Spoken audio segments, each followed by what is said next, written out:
ربي يسعد لي اوقاتكم. حبيت إن اليوم اطبخ هالطبخه ونزلها على القناه، ان شاء الله تنال اعجابكم. عندي هون اول شي 3 بصلات مقطعات وكم سن توم وفليفله وصدر دجاج مقطع ومغسول جاهز ومعلقه ونص لبن. هاي الاكله طيبه، هي تكتري لها كركم وهي كركم. وهون عندي بهار ابيض، وعندي هون مية البندورة، هي بتجي جاهزة. انتو بدكن بندورة فريش فيكن تعصروا البندورة كيف ما انتو بتحبوا، انا هي جاهزة عندي بدي سويها فيها. وعندي هون معلقة زبدة كبيرة بالسمنة. بتطلع الدجاج بيطلع قاسي، بالزبدة بيطلع طري. خلوكن معي خطوة بخطوة. هلا بنشغل الغاز على الزبدة. هلا هيك بنحط الدجاج مشان يتحمروا.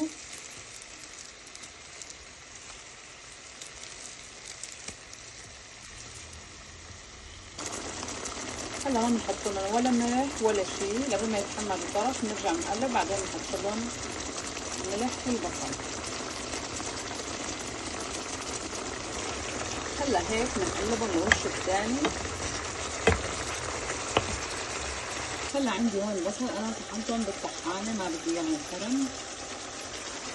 بحط عليهم البصل وبنحط عليهم الملح. حاطه هون بهارات شويه هيل وشويه فلفل ابيض.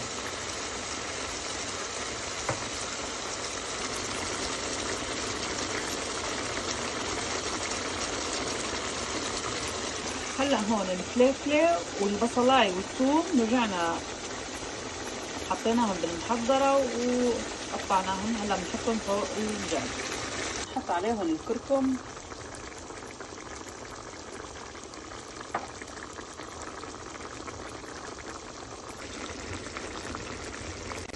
هلا بنحط عليهم مية البندورة.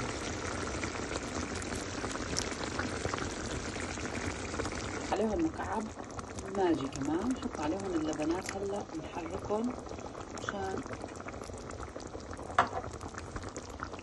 اللبن بارد والصوص بارد، مشان ياخدوا معي يتمرق.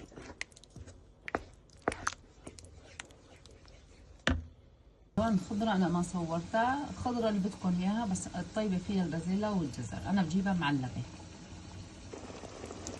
بنحط الجزر والبازيلا وبنحركهم، بنعينهم تقريبا ربع ساعة وبنطفي عليهم نطبخ معهم هلا رز.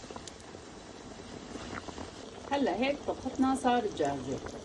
هلا بنطبخ الرز، بنفرجيكم كمان طبخ الرز.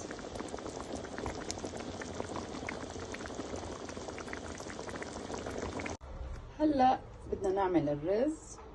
انا بحب اطبخها بزيت النباتي، ما بحب اطبخها بالسمنة، وحسب ما انتو بدكن حسب رغبتكم. هلا بنحط شوية زيت.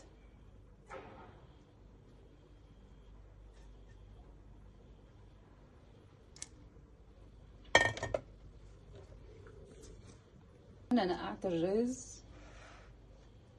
غسلته كتير منيح وصفيته بالمصفاة مشان ما يضل فيه ولا نقطة مي. بنحطه فوق الزيت مشان نحمص الرزات. بحس ما بنحط معها رشة ملح وبنبلش نحمصهم لمدة 5 دقايق. بنضل هيك نحمص فيهم طبعا على نار هادية يعني. هلا هيك بعد ما حمصنا بنرجع بنحط عليهم المي.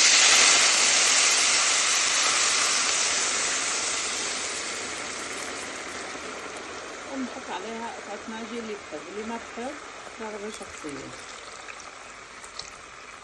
نشوف ملحها ونرجع نتأكد من الملح وبنهدي عليهم الغاز ونغطي الطنجرة. هلا غطيناها بنعيفها.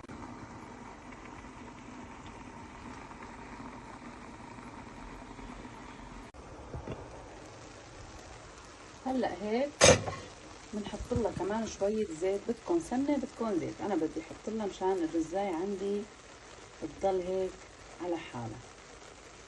بحركن، طفيت الغاز ومنعيكن شي نص ساعة ومنصبن. شوفوا كيف الحبة. وهلأ هيك بدنا نصب الأكل بعد ما طبخنا الرز.